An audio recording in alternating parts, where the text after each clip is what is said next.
तो रूस यूक्रेन महायुद्ध का आज 38वां दिन है। 37 दिन बीत चुके हैं, 38वां दिन भी बीतने वाला है और यूक्रेन पर रूस के हमले लगातार जारी हैं, बेहद तेजी के साथ, चौतरफा तरीके से। और युद्ध में एक तरफ रूस यूक्रेन में भारी तबाही मची हुई है, तो दूसरी तरफ यूक्रेन भी रूस को बड़ा नुकसान पहुंचाने का दावा कर रहा है। लेकिन अब रूस ने महायुद्ध में अपनी रणनीति को बदल दिया है और माना जा रहा है कि उसकी इस नई रणनीति से यूक्रेन की तबाही निश्चित है, क्योंकि अब रूस की सेना के साथ दुनिया के सबसे खूंखार माने जाने वाले चेचन लड़ाके भी जुड़ गए हैं। यूक्रेन में रूसी सेना के साथ मिलकर लड़ रहे रमजान कादिरोव के चेचन लड़ाकों में जमकर तबाही मचाई है। अब तक मारियोपोल का जिक्र करें तो बाहरी इलाकों में लड़ रहे ये चेचन लड़ाके अब शहर के बीचों बीच बड़े हमलों की तैयारी में जुट गए हैं।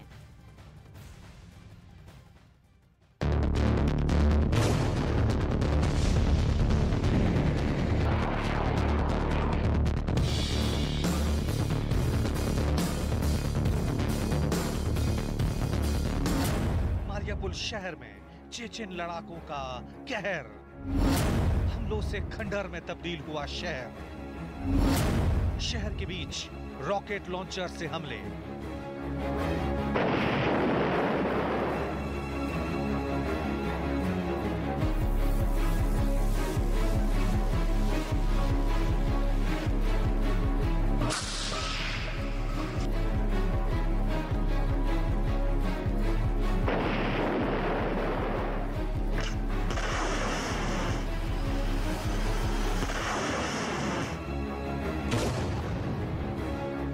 रूस के हमलों में यूक्रेन के कई शहर तबाह हो चुके हैं, लेकिन इस तबाही के बीच रूस के सैनिकों को चेचन लड़ाकों का साथ मिलने से यूक्रेन की मुश्किल और बढ़ गई है।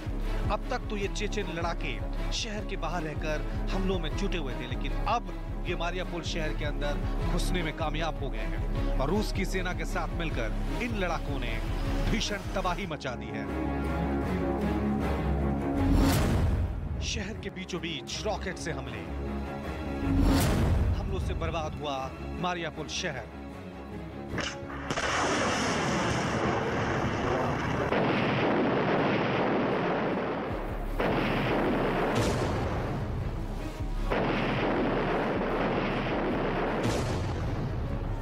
मारियोपोल शहर की सड़कों पर बेखौफ होकर घूमते ये चेचन लड़ाके बीच सड़क पर रॉकेट लॉन्चर रखकर हमले की तैयारी करते हुए दिखे। इन लड़ाकों को देखकर लगा ही नहीं कि वहां युद्ध चल रहा है, क्योंकि यूक्रेन की तरफ से ना तो इन लड़ाकों पर कोई हमला हुआ, ना ही उनकी इस हरकत का किसी ने विरोध किया। इसी वजह से इन चेचन लड़ाकों ने रॉकेट लॉन्चर उठाकर वहां हमलों को अंजाम तक पहुंचा दिया। रूस ने यूक्रेन के ज्यादातर इलाकों में जमकर तबाही मचाई है। रूस के हमले के निशान यूक्रेन के शहरों और गांवों में आसानी से देखने को मिल रहे हैं। रूस की सेना यूक्रेन के अंदर तेजी से आगे बढ़ रही है और अब उनको चेचन लड़ाकों का भी साथ मिल रहा है। यही वजह है कि रूस की सेना के साथ मिलकर चेचन लड़ाके शहरों में जबरदस्त बर्बादी और तबाही मचा रहे हैं। हालांकि मारियोपोल शहर की तस्वीरों के सामने आने के बाद यूक्रेन ने भी एक वीडियो जारी किया है और चेचन लड़ाकों के इन हमलों को नकली बता दिया। यूक्रेन ने दावा किया कि यह वीडियो ऐसे वक्त पर बनाया गया है जब उनके सामने कोई दुश्मन था ही नहीं और सिर्फ दबाव बनाने के लिए इस तरह का वीडियो बनाकर जारी किया गया। यूक्रेन की तरफ से जारी किए गए वीडियो में कुछ चेचन लड़ाके एक सड़क पर जोरदार फायरिंग करते हुए दिखाई दिए।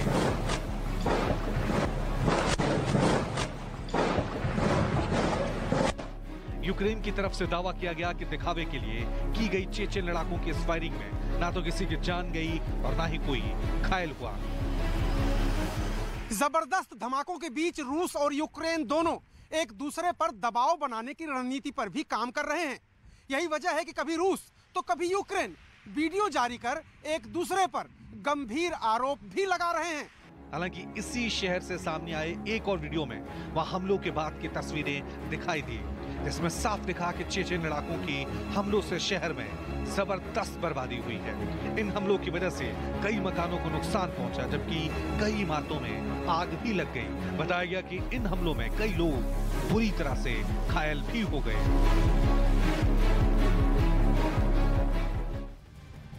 व्लादिमीर पुतिन ने दक्षिण यूक्रेन को पूरी तरह से कब्जे में करने की अब ठान ली है और इसके लिए पुतिन ने मैदान में अपने सबसे खूंखार कमांडर को उतार भी दिया है, जो गोली मार कर नहीं बल्कि गला काटकर युद्ध के मैदान में अपनी फतह को सुनिश्चित करता है।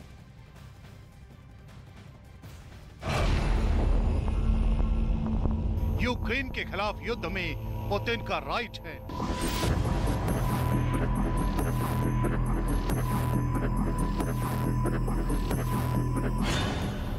यूक्रेन में पुतिन का सबसे बड़ा कमांडर।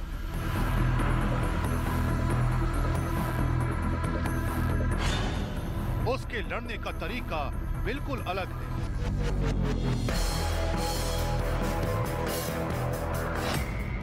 वो दुश्मनों पर न तो मिसाइल से वार करता है,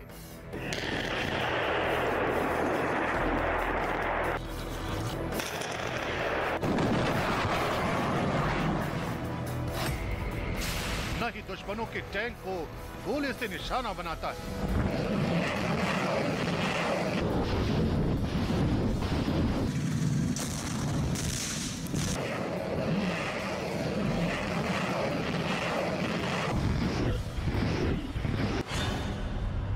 वो इतना खतरनाक है जो दुश्मनों के करीब आकर उसका गला ही काट देता है।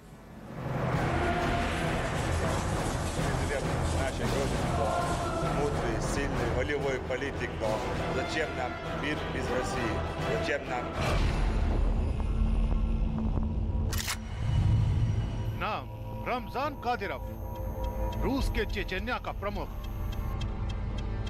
जिसकी सेना ने यूक्रेन के खिलाफ युद्ध का ऐलान कर दिया है। В составе Российской Федерации. Официально, неофициально мы это доказали. Заложенным фундаментом первых президентов. ये सारे परिचय कम पड़ जाते हैं क्योंकि रमजान कादिरोव का सबसे बड़ा परिचय है रूस के राष्ट्रपति व्लादिमीर पुतिन का वफादार नंबर होना।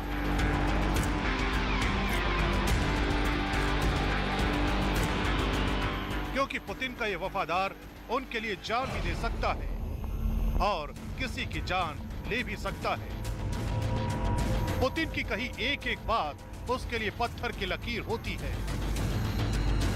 पुतिन की तरह रमजान कादिरोव ने भी यूक्रेन की सेना को अपनी ही सरकार का तख्ता पलट करने के लिए कहा था। और तो और उन्होंने यूक्रेन में तबाही मचाने के लिए अपनी चेचेन स्पेशल फोर्स को वहां तैनात किया हुआ है। रूस की सेना तो यूक्रेन में पहले से ही तबाही मचा रही है, तो फिर यूक्रेन में चेचेन लड़ाकों का क्या काम? यूक्रेन में चेचेन यूनिट को जो काम सौंपा गया है वो कोई छोटा मोटा काम नहीं है, बल्कि अंतर्राष्ट्रीय मीडिया में दावा किया गया था कि कादिरोव ने अपने चेचेन स्पेशल फोर्स के जवानों को यूक्रेन के राष्ट्रपति व्लादिमीर ज़ेलेंस्की की हत्या करने के लिए भेजा है।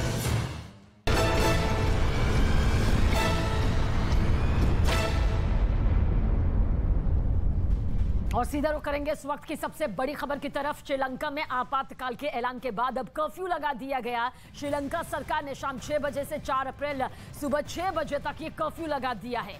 वहीं कल कोलंबो में आपातकाल के खिलाफ जनता प्रदर्शन करने वाली है। एक बड़ा प्रदर्शन श्रीलंका में नजर आने वाला है। तेल की कमी से जहां पेट्रोल पंप बंद है तो कहीं जगहों पर घंटों तक बिजली गुल रही। बिजली का कोई नामो निशान यहां पर नजर नहीं आया। दिक्कतें यहां पर किस तरह से बढ़ती जा रही है। जल रहा है इस वक्त श्रीलंका, ऐसा इसलिए कहा जा रहा है क्योंकि जिस तरह से श्रीलंका में हालात बने हुए हैं वो वाकई एक बड़े संकट की तरफ इशारा करते हुए नजर आते हैं।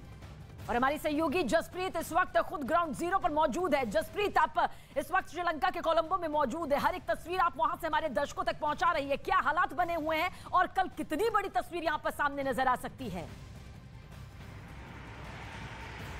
बिल्कुल सबीना, देखिए हम इस वक्त ग्राउंड जीरो पर मौजूद हैं और जो यहाँ के हालात हैं वो डरावने हैं। डरावने इस लिहाज से हैं क्योंकि यहाँ पर खाने के लिए अनाज नहीं है, पीने के लिए पानी नहीं है।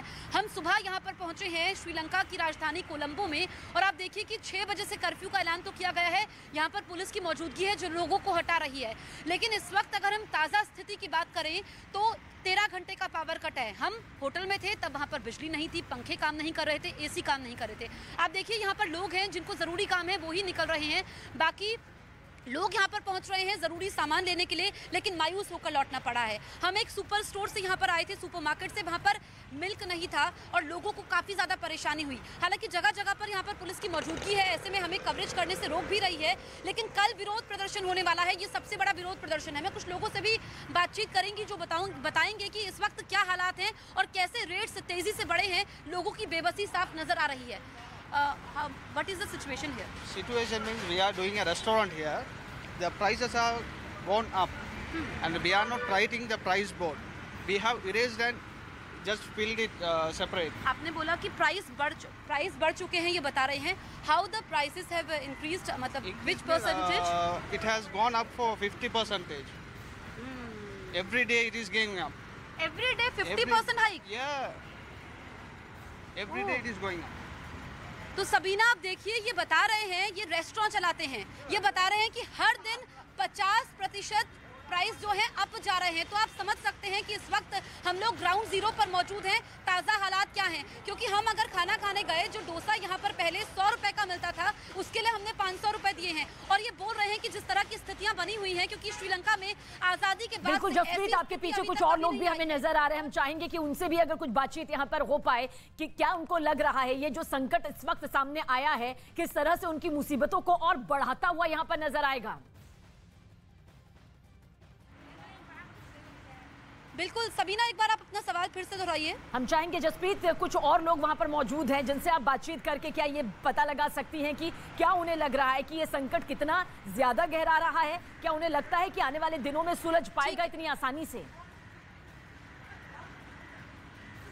बिल्कुल, मैं कुछ और लोगों से सबीना बातचीत करती हूँ। आप बताइए कि ये संकट कितना बड़ा है और क्या आसानी से सुलझ पाएगा?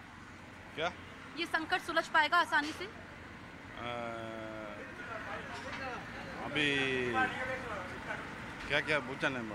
ये जो समस्या है इस वक्त, ये आसानी से सुलझ जाएगी? सुलझ जाएगी मालूम नहीं है हमको। हाँ। अभी तक मालूम, हम इधर के काम करता है ना, इसलिए हम आउटसाइड जाएगा तो मालूम है। नहीं, लोग आ रहे हैं कि लोगों में कमी है आपके रेस्टोरेंट में आने में? कमी है, कमती है, आदमी आ रहे हैं, कमती। अच्छा, कम आदमी आ रहे हैं। कम आदमी पहले ये 500-300 आता है, अभी आता है 50 का। अच्छा, पहले जो 500 आदमी आते थे अब 50 आते हैं। और कितने प्राइस बढ़ गए हैं अभी? प्राइस ज़्यादा है। कितना? इधर का खाना का? हाँ, एक प्लेट खाने का। एक प्लेट का 800। 800 रुपए? 800। एक प्लेट खाने में क्या है जो 800 रुपए? ये राइस है, सिर्फ चावल है उसमें? चावल। बिरयानी है 700 है, एक। तो समझिए कि इस वक्त स्थिति क्या है। पहले इसके दाम कितने होते थे? पहले के अंदाजा लगाया जा सकता है कि किस तरह के हालात का सामना इस वक्त श्रीलंका में करना पड़ रहा है। हमारी सहयोगी जसप्रीत आपको कोलंबो से पूरी तस्वीर यहाँ पर ग्राउंड जीरो से दिखा रही थी कि क्या भयानक हालातों का सामना इस वक्त वहां पर करना पड़ रहा है।